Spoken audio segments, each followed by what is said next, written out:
বিসমিল্লাহির রহমানির রহিম।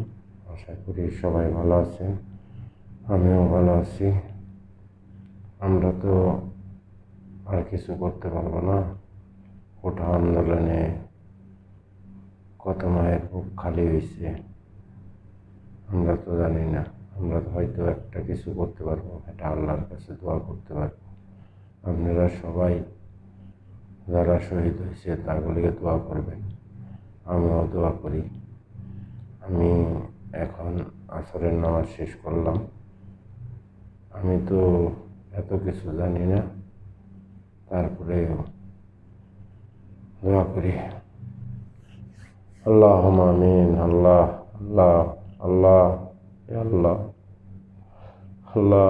ছোট ছোট বাচ্চারা যারা শহীদ হয়েছে, আল্লাহ আল্লাহ তুমি তাদের কবরটাকে জান্নাতের বাগান বানিয়ে দিও। আল্লাহ আল্লাহ, কত মায়ের বুক খালি হয়েছে। আল্লাহ আল্লাহ, একটা সন্তানের লিগে একটা মাই জানে কত কষ্ট করে মা বাপে। আল্লাহ আল্লাহ, তুমি হে মা বাপকে দুঃখ সইবার শক্তি দিও। আল্লাহ আল্লাহ আল্লাহ আল্লাহ, তুমি রহমত রাহিম। আল্লাহ আল্লাহ আল্লাহ, তুমি তাকে জান্নাতবাসী করো। আল্লাহ আল্লাহ আল্লাহ, কত মায়ের সন্তান দুনিয়া থেকে গেছে। আল্লাহ ওরা সৎ পথে আছে। আল্লাহ আল্লাহ, তুমি ওকে মাফ করে দিও। আল্লাহ আল্লাহ, আমারও সন্তান আছে। আল্লাহ আমিও জানি একটা সন্তানকে মানুষ করতে কত কষ্ট হয়। আল্লাহ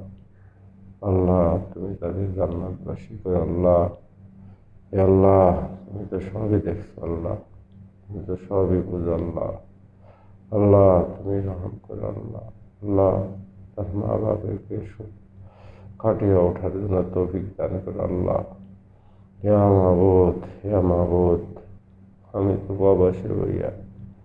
আল্লাহ, আমরা টিভিতে দেখছি কত মায়ের বুক খালি হয়েছে। আল্লাহ আল্লাহ, তুমি তাকে মাফ করে দিও। আল্লাহ আল্লাহ, তারা যদি কোনো ভুল করে থাকে তাদের ক্ষমা করে দিও। আল্লাহ আল্লাহ, তুমি তাদের জান্নাতবাসী করে। আল্লাহ আল্লাহ, তারা দেশের জন্য এক ভাই আরেক ভাইয়ের জন্য জীবন দিয়ে গেছে। আল্লাহ আল্লাহ, মাফ করে দিও। রব্বিরহামহুমা কামা রাব্বায়ানি সগীরা। সাল্লাল্লাহু তাআলা লা ইলাহা ইল্লাল্লাহু মুহাম্মাদুর রাসূলুল্লাহ।